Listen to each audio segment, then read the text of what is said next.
Finally, you get to stream all your activities, including content that you posted from all your social network platforms.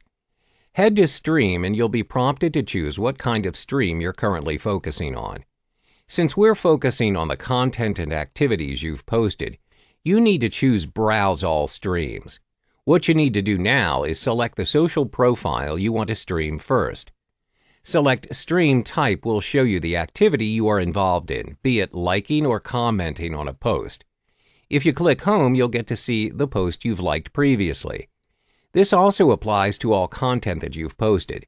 The idea is to let you interact with your audience using Hootsuite instead of logging into LinkedIn. This option is similar if you click My Updates icon. Next, let's try switching to a different account. If you switch to Instagram, you will get to interact with a different list of stream type. For example, click on My Posts. If you scroll all the way down, you can see all the images you uploaded. Just like LinkedIn, you can directly address any of your followers' concerns regarding your content using the Stream option in Hootsuite. That concludes this final module on using Hootsuite as your automation tool.